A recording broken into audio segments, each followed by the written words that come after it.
way tonight, remember that simple phrase.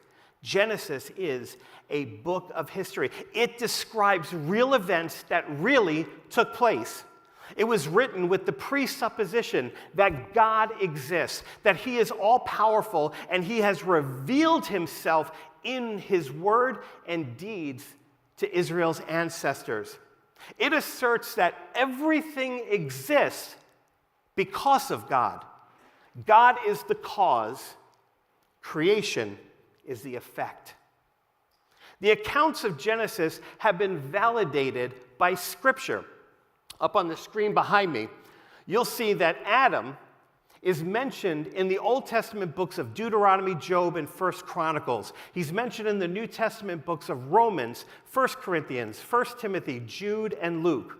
Noah is mentioned in the Old Testament books of 1 Chronicles, Isaiah, and Ezekiel, and in the New Testament books of Matthew, Luke, Hebrews, 1 and 2 Peter. Abraham appears 15 times in the Old Testament and 11 times in the New Testament. His grandson Jacob appears 20 times in the Old Testament and 17 times in the New Testament. And the New Testament quotes Genesis 165 times with 200 allusions to the text.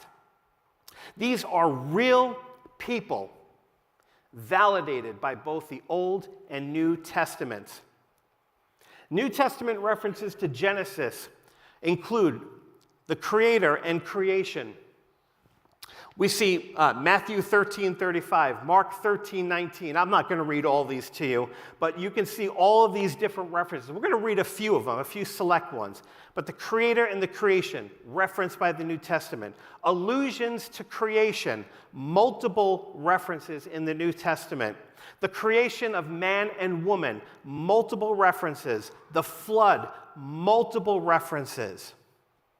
In Matthew chapter 19, verses 3 through 6, Jesus refers to the creation account in Genesis and the God-ordained institution of marriage between one man and one woman.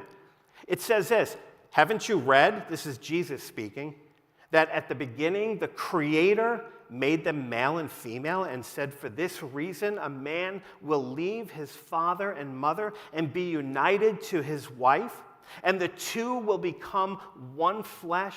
So they are no longer two, but one flesh. Therefore, what God has joined together, let no one separate. 1 Timothy 2:13-14, Paul refers to the creation account.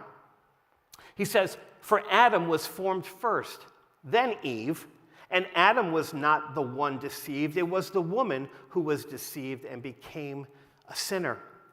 In Matthew 24:37, Jesus refers to Noah and the flood when he said, as it was in the days of Noah, so it will be at the coming of the Son of Man.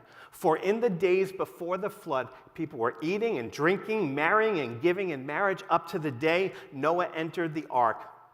And they knew nothing about what would happen until the flood came and took them all away. That is how it will be at the coming of the Son of Man. So Paul and Jesus both referred to a real Adam and Eve. Paul, Peter, and Jesus all referred to an actual global flood. If these accounts in Genesis were fables, then guess what? Paul and Jesus, they're liars. Do we think that? Do we think that they're liars?